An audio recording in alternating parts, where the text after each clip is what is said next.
The glow from a ring of incandescent red lava in the crater of Bali's Mount Agung is clearly visible, as the likelihood of a large eruption on the popular holiday island continues to grow.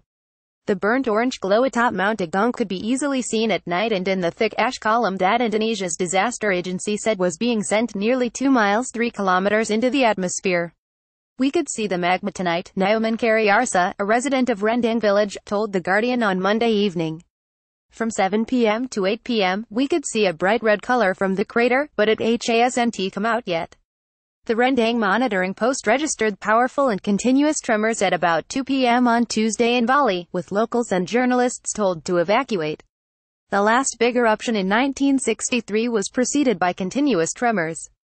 The Balinese volcano, the highest point on the island, has grown increasingly restless over the past week, with the alert system raised to its highest level early on Monday, as the nature of the eruptions has shifted from phreatic, or steam-based, to magmatic. Quick guide: Mount Agung rises about 3,000 meters above Bali's Karangasem district, in the island's east. Bali lies within the so-called Pacific Ring of Fire, an area of high seismic and volcanic activity where thousands of tremors occur each year. Mount Agung's last major eruption in 1963 killed about 1,100 people and razed many villages. More than 50,000 Indonesians were evacuated in September this year when experts warned an eruption was imminent. About 25,000 people have been unable to return to their homes since then. The 21st of November, a minor eruption sent a plume of ash and steam rising about 700 meters. Volcanologists said it was caused by magma-eating water phreatic eruption. No alert was issued. 25 November, 3 minor eruptions sent a plume rising 4,000 meters and coated nearby villages in a layer of ash. An exclusion zone of 7.5 kilometers was put in place and some flights were diverted or cancelled. 26 November, Indonesia's Volcano Observatory notice for aviation updated to code red, predicting a further eruption with significant volcanic ash.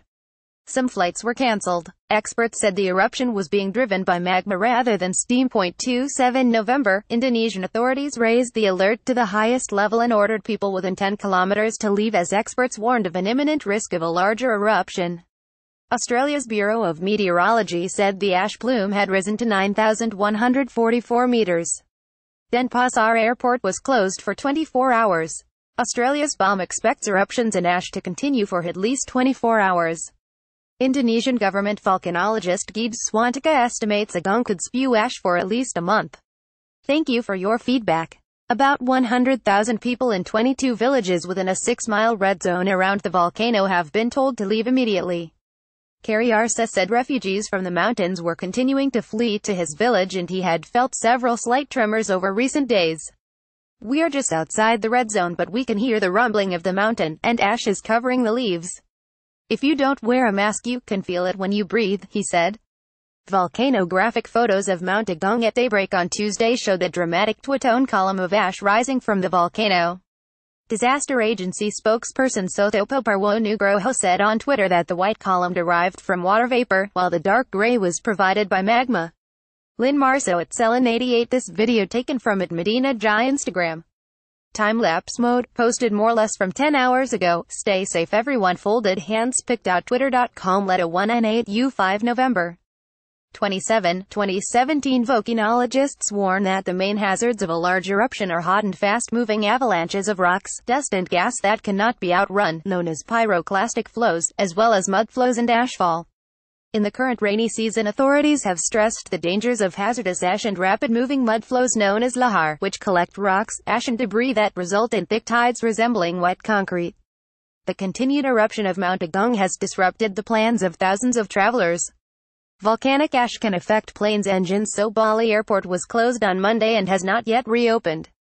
Officials are evaluating conditions every 6 hours. QA If you have been affected by the events in Bali, you can tell us about it using our encrypted form, or by sending your pictures and videos to The Guardian securely via WhatsApp by adding the contact 4,407,867,825,056. We will feature some of your contributions in our reporting. Your safety is most important, so please ensure that you're taking this into account when recording or sharing your content. Thank you for your feedback. Ash is falling predominantly in a southwest direction, Indonesia's disaster agency said on Tuesday, and is also being affected by the movement of tropical cyclone Sempaga off the coast of Java. Instruments to measure activity at Mount Agung were installed only after the last big eruption in 1963, making it difficult for volcanologists to compare historical data and predict the intensity of future eruptions. Map.